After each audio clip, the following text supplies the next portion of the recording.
Morning, church. Uh-oh. Everything's going to fall off when I try to take this thing off, right? 1, 2, 3. Told you. Here we go.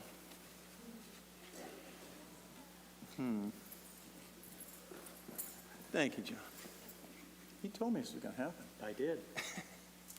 Oh my goodness, what'd you do? Put on the phone. Here you go, hold that. Thank you, buddy. Let's thank John. He's always helpful. Thank you, John.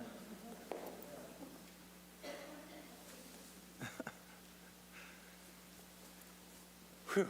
Let's try that again. Hi, church. Merry Christmas. It's the season for the reason, and the reason for the season is Jesus Christ. Yes. Take the X out of there and put Jesus and Christ back in Christmas. It's a good thing. I see the Wheelers are visiting us. Nice to have you. Big members. I bet you're here for the birth of the new baby. Yeah. Yes.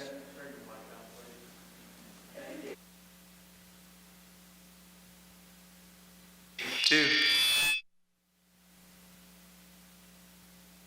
3, 2, 1, go. Wow. Yeah, they got the baby crying. Great. Here we go. All right, I'll tell you a funny story. When I met Pam, we were playing baseball in the front, and Pam walked out, and just little Pam, and she's telling you about baseball earlier, right? So she goes, hey, I want to play catch. So she gets her mitt out, and she goes, so I go like this. Okay, and she does this. Whoa, spap!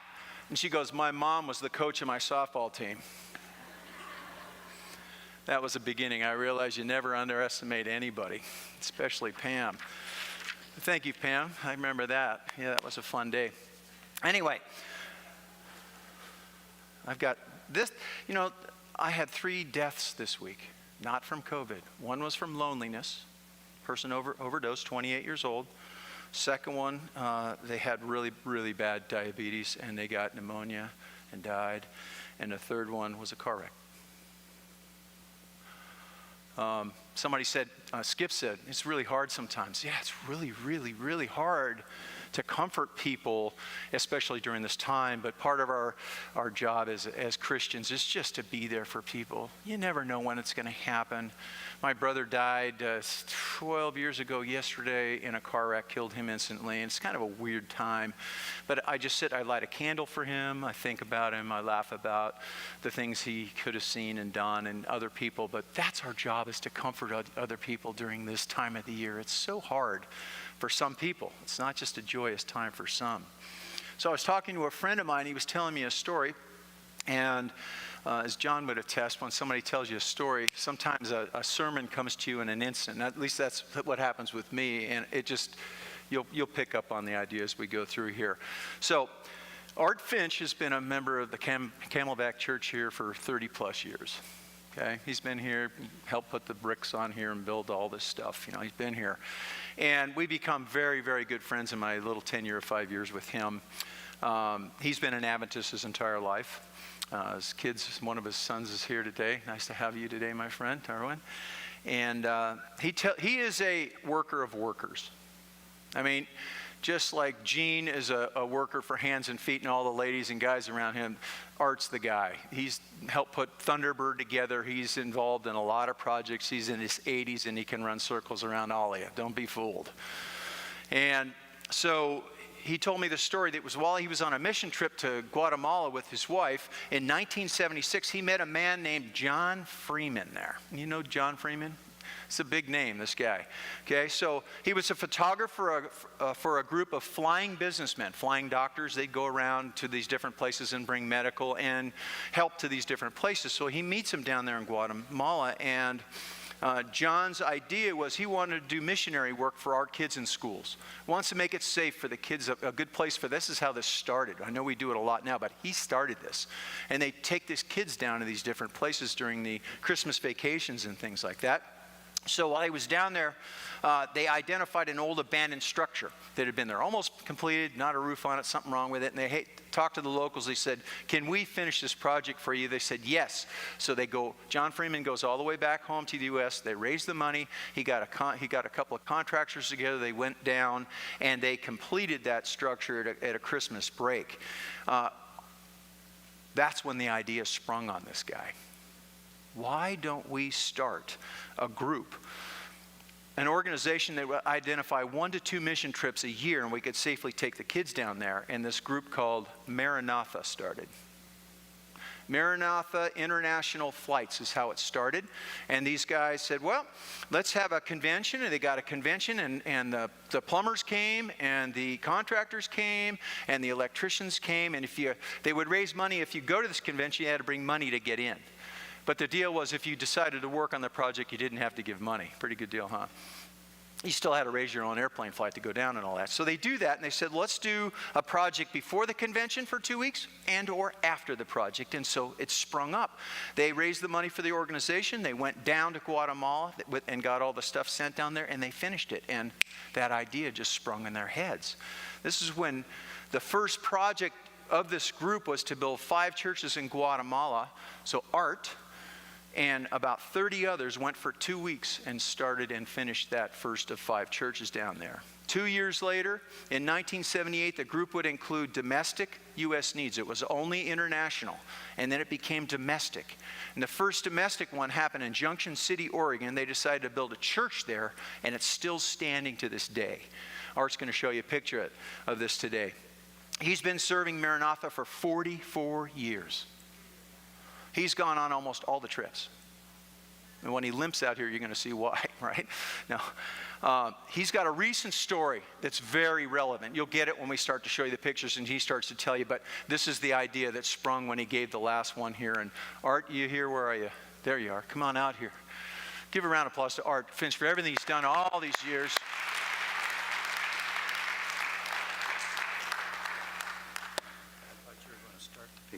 You want me to start the picture? Let's put this picture up here. You go.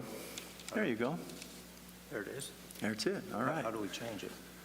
All you got to do is point at that guy back there, and he'll change it for you. How about that? That guy right there. Guy back there with a mask on? Okay. Okay. Thank you, son. You're welcome. Anyhow, I'm Art Finch. This church here in Junction City was the first Maranatha one in Oregon, and many of them done since. Had the money, we started to build, and they said, well, where are we going to get the money? And somebody at Maranatha says, well, God has a sheep or cows on 1,000 hills. Maybe he'll have an auction, which I guess he did, because within 2 months they had over $300,000 to get going. Anyhow, and this is a picture of the second time we were there. It got a big circus tent set up, building inside. This is in August. It's 105 out, so it's kind of nice to at least be in the shade. Anyhow, and so that's the assembly line. There's a picture of the sheds. The dirt in the background is where the church used to be. And they're talking of rebuilding now, not sure how soon. This is delivering the sheds to different sites, the people that have applied for them and been accepted. Anyhow, and this is when we finished the 202 on the first round, we got to go in the one last shed and sign it if you wanted to. And the lady on the right is receiving one of the sheds. This is on the front of the shed has donors of the campfire project, and the keys are on a little plaque there in front. You take the screw out, get the keys to open your door. And this is a picture of the first round of the whole group. There's probably about 80 of us there. anyhow, and that's some of the sheds in the background. Anyhow, and while we're there, we added up one day of what all had been going on this last time, because we went back twice this year. Been there for 9 weeks in the last fiscal year. Anyhow, we had built 19,888 feet of wall. And that's wall not to keep people out. Well, it is to keep people out, but to keep them in too. It's a little different than the wall, some of the wall we've been hearing about. And over the time that we've been there, there's been over 700 people helping on this job. And the one day I was working, and they said, oh, this old man, he needs to go down under the shade trees, the live oak trees down there. We'll put some sheds down there, and you can paint them down there. When I don't know, I'd been down there several days, and or I guess a week and a half maybe. And they said, oh, we're getting close to the end. We're going to move you back up in the sunshine. So I decided that maybe nobody's looking. I can sit down for a few minutes before I have to move. And I sat down on a bucket of paint and was thinking and had a conversation earlier with several people. And we're working on these sheds, and I said something about, well, I'd like to finish this one up before I move it, because they said, you're going to move? And I says, yeah, but I kind of own it.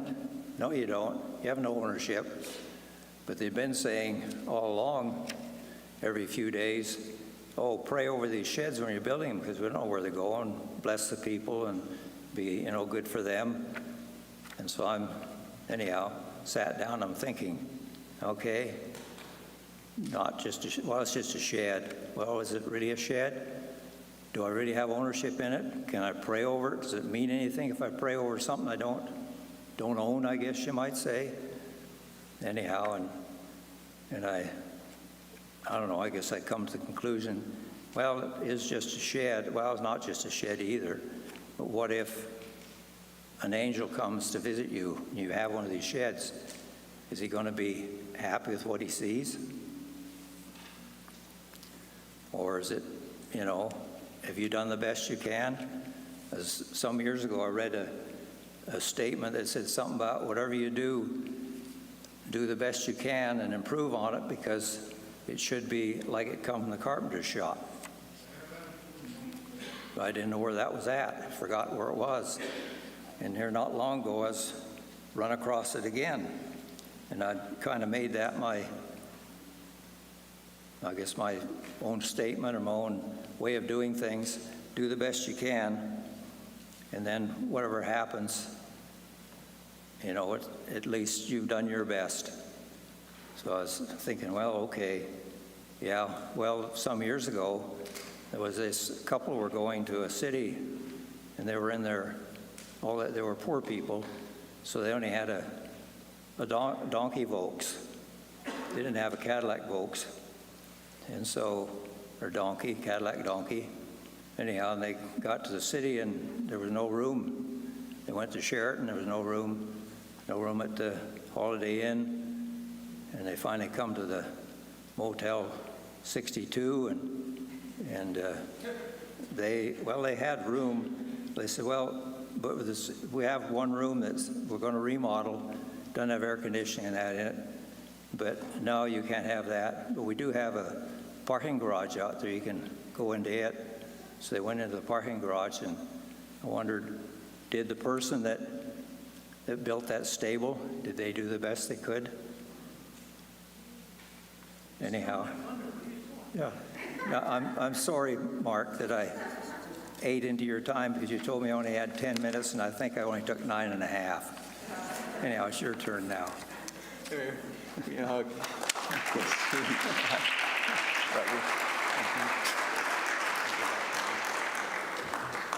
Told you you'd like that story. If you know art, He does things the best. He will just... And when I heard that, I thought, not just a shed, it's not just a manger. It's not just a manger. And when they hired Hiram to come down and to build that little parking garage down there, they knew the census was coming. And they built this. And the shepherds, they were familiar with the parking garage. They knew this place. To us, maybe it's not, but they knew the smell of cattle. They knew the smell of sheep. They knew that when they were going. So God in his wisdom, in his beautiful wisdom, who always does everything perfect. He's never late. He's never early. He's always on time. Amen? Always. It's not in our time, in his time. And he decides with Jesus and the Holy Spirit, and they're sitting in heaven, and he said, what are we going to, we're going to go to the temple? We're going to show up there? And God, and they all agree, no, it's not a good idea. Because we need everybody. So we got to go to the least common denominator. So what are you going to do? He said, I got an idea. Let's go to a manger. And they all kind of went, what? That way we'll get them all. We'll get them all that way. The kings might not get it, but certainly we can start with the shepherds and go forward. And so, in God's wisdom, stepping out of this beautiful throne room in heaven, beautiful, perfect heaven, the creator of the heavens, the earth, the sea, the springs, and everything decides, I'm going to be born, a baby. First of all, that's kind of weird too, right? And then as soon as he comes out, he's going to know cold. He's going to know the elements. He's going to smell the cattle. He's going to see an adoring mother looking down on him. He's going to be vulnerable to being killed by the devil who just wants him bad. He's going to know fear. But he's going to know adoration from maybe those that don't give her adoration. But he's going to know and feel what we feel on a daily basis so that he can identify with our needs, have compassion for us, and reach out and understand where we're coming from. When people are dying, what I talked about earlier, you can have compassion because Jesus had compassion on us. He hung with the sinners because those are the ones with the suffering. Actually, it's everybody suffering. We just have better pretenders than not.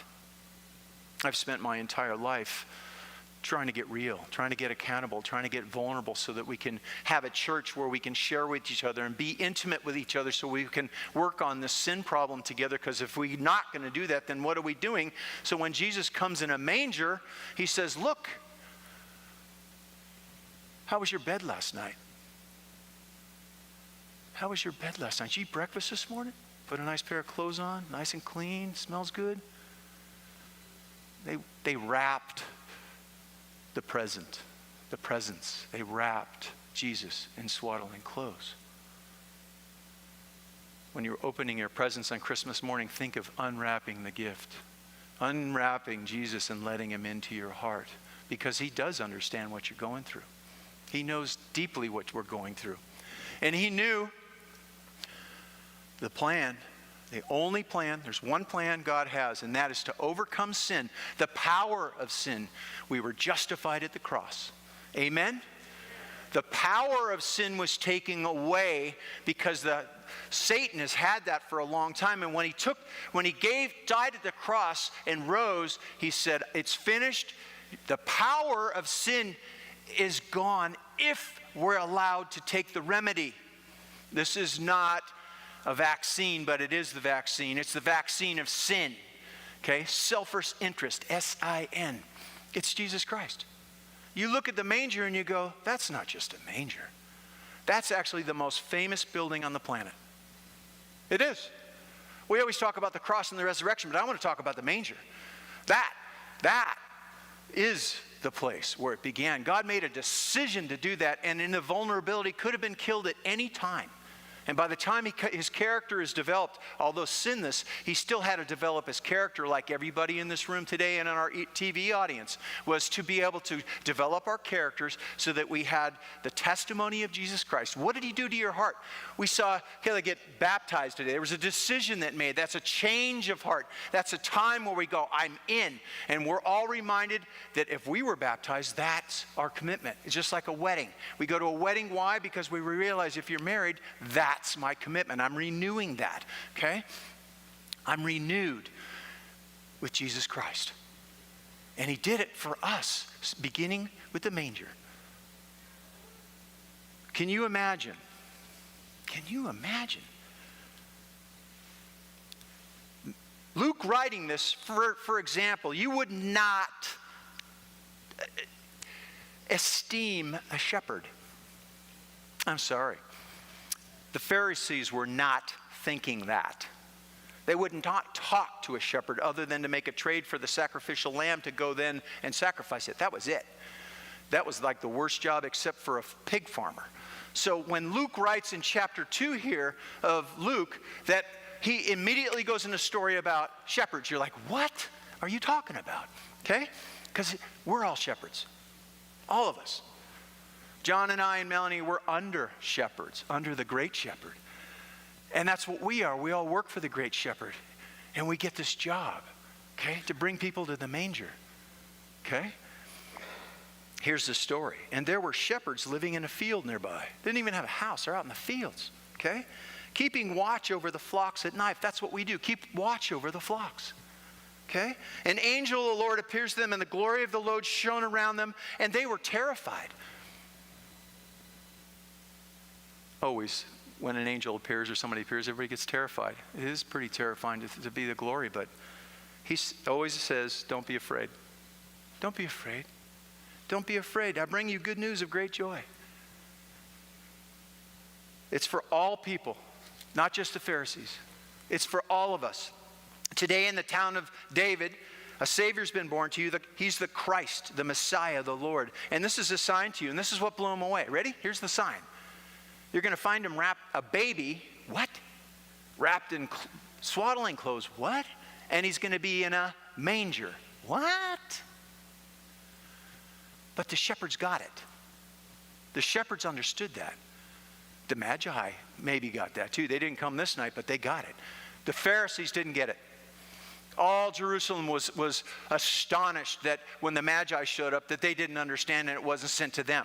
Do you understand it's been sent to you? Christ came for us this way, so instead of looking down on us, a baby doesn't look down on you, right? A baby looks up to you. A baby looks up and looks at the radiant face of a mother looking in its face, you know, breastfeeding it and looking at it. And that's what a baby looks up. So in the humble state, Christ is looking up at us. Oh, what a God we have. Oh, what a mighty God we have. Suddenly a great company of heavenly hosts appears, and the angel says, glory to God in the highest, peace to men on whom his favor rests. And when the angels have left and gone, the shepherds turn to each other and say, hey, let's go see this thing he's talking about. And they take off running. You know why? Because they know where the manger is. They know right where it is. It's right in Bethlehem. It's a little village. It's not a terribly big thing. It's a village. And they run. And they get there out of breath. And they walk into a corner. And here's the scene. They see this well-built shed. That was for you, Art. No keys on it because it's got an open. And the animals, I imagine, we see the manger scenes in our front yards, right? And it seems like this calm thing. And if you've ever been in a manger, it's not very calm. I mean, it's busy in there. And especially if all the travelers that have come for the census, we imagine just a couple of cows. Man, if everybody brought their donkeys, this place was a full place. And here in the middle of that is this mother and this father, brand new, and there's this baby in the middle. And we always have this picture of this glow that happens. I'm sure it was. I'm sure. And they walk in and they know. They go, oh, this is God. Emmanuel, God is with us. He's came to save his people from their sins, and I'm his people. The shepherds thought that. He came here for me. That's why they got it. That's why God would send the ones that want it. I chase people all day, addicts and alcoholics, and trying to get them to get Jesus. And you just can't chase a fish. You can't. It's the people that want it, and the shepherds want it. They want it like a man in the desert wants a glass of water. They want it like a fish wants water. They just want Jesus. So they hurry off, and they find Mary and Joseph and the baby lying in the manger. And when they seen him, they spread the word. That's what they did. Imagine them going from inn to inn. The Messiah's here, the Messiah's here. And they're all like, what? Wait, go away. You weirdo, you shepherd. Do you know what we're talking? No, we've just seen him. An angel appeared to us. Look at this. He's right down there in the barn. He's in the shed. They're like, what? Right? When I tell people Jesus Christ can save you from their sins, they go, man, what are you smoking? They do. They think I'm weird. You ever have that experience where they just go, nah, you got to have something. We could do some works that could help that. Right? If I just try harder, I won't do drugs anymore. If I just try harder. Right. No, the only thing that can deliver you from your sin is Jesus. Amen? That's it. It's the antidote. It's the vaccine. You don't need a mask. Boom. Jesus will take care of it. You just got to keep giving it to him because our humanity, want to keep picking our problems back up. We just want to keep, it's like, put it down. Let Jesus have it.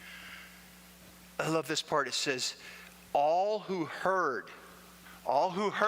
Not everybody hears the message. He who have ears, let them hear. All those that heard it were amazed at what the shepherd said to them. I love that. And here's the one about a mother, Andrea.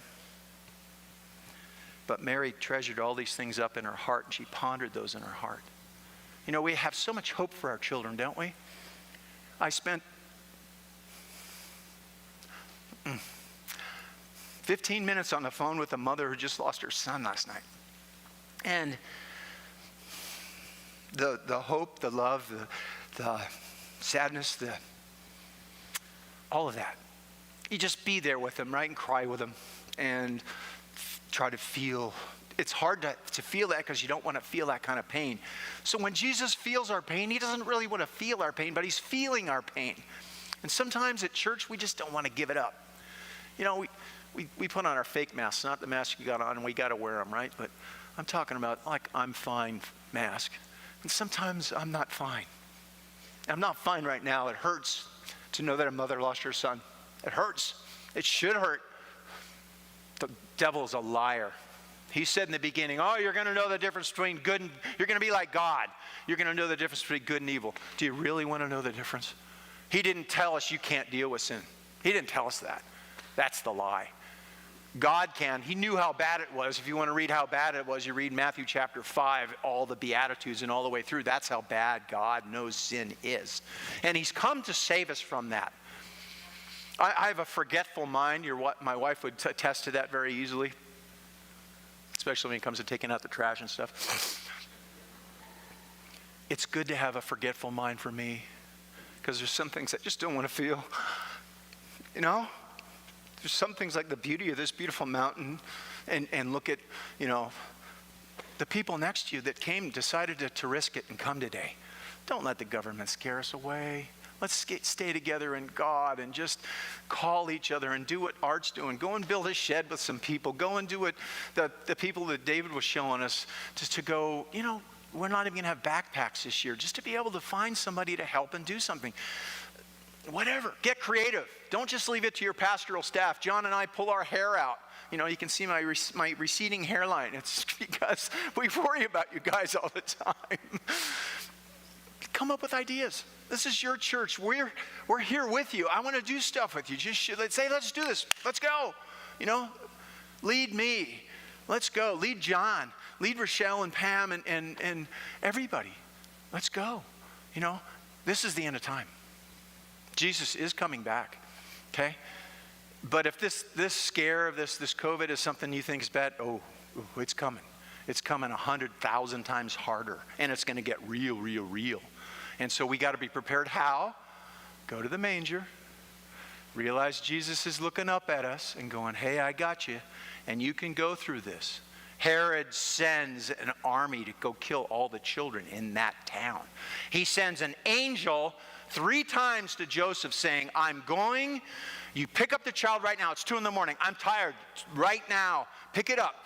And they've already got gold, enough incense and frankincense, and they've got enough myrrh. Those 3 things carried them for 5 years. Jesus prepared them for that. They didn't store that up. God provided it. He's going to take care of our toilet paper, I promise. It's just toilet paper.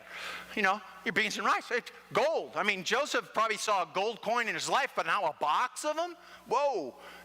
And frankincense, has anybody smelled or seen frankincense? You know why? Well, if you have, it's extremely rare. And a big vat of it that was only used in the temple to burn for the temple, so the temple would buy it at a very high price because it's rare. He couldn't use it to burn it, but he could sell it. And myrrh is like an ointment. It's used for, a doctor would use that to heal wounds. It's like with the Good Samaritan, would put on oil and wine, but it's a strong one. It's like the triple ointment stuff, but better, stronger than that. It was also used for burial of people. I think it was interesting that he got the gift of a king, he got the king of a physician, and he got the gift of a burial. Those 3 gifts.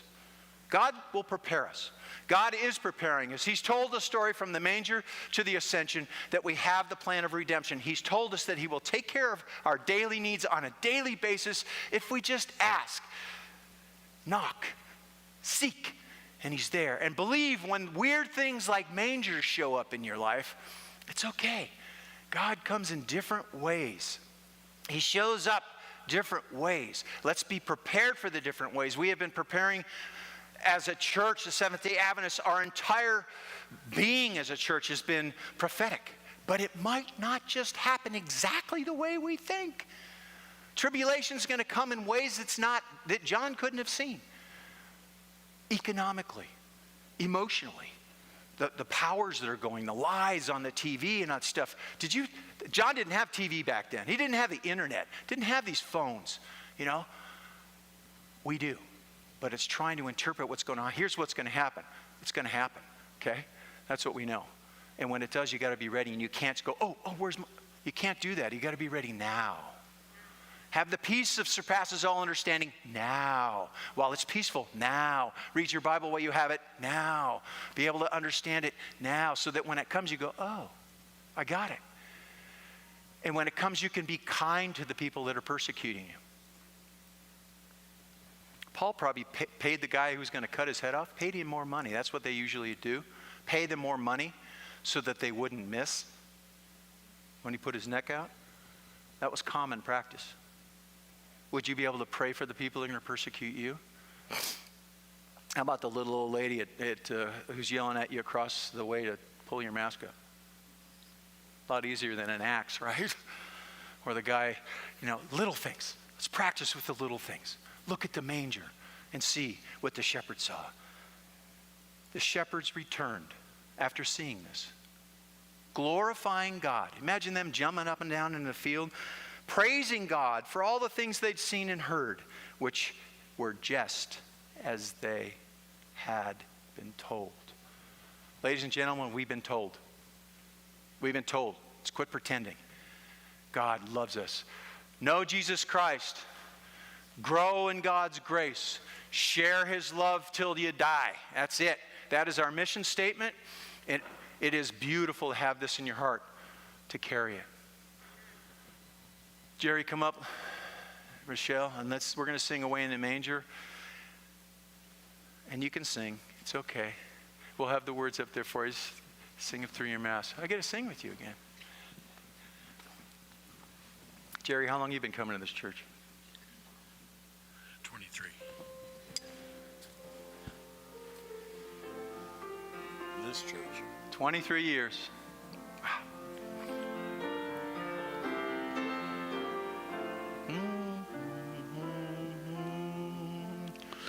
Away in a manger, no crib for a bed.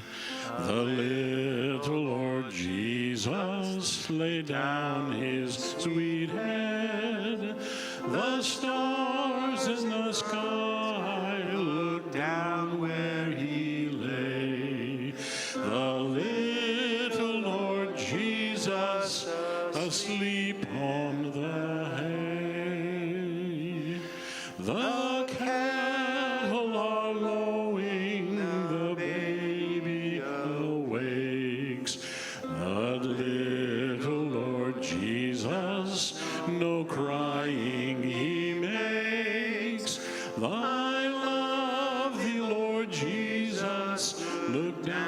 from the sky, and stay by my side till the morning is nigh. Be near me, Lord Jesus, I ask thee to stay close by me forever, and love me, I pray. Bless all the dear children in thy tender care, and fit us for heaven to live with thee there. Our gracious Father, wow. Thank you for the plan of salvation. Only you could figure it out because it's your working. Let us hear your word today. Feel your heart. Show us people in front of us that need to know, that are willing to hear and want your salvation. And may we be the carriers of that as your disciples. We're more than people. We're your disciples. We're your creation. And we love you for everything you do for us. Reveal yourself to us stronger, that that love may be so strong that we can carry it to death, that we may carry that testimony going forward to anybody who asks. Protect us, Father. Guide us. Put a hedge of protections around, just like you put around Job, but this one keep up. Thank you, Father, for saving us today and forgiving us for our sins. It is a Merry Christmas, and thank you, Father, for the manger. In the great name of Jesus Christ, we say, amen.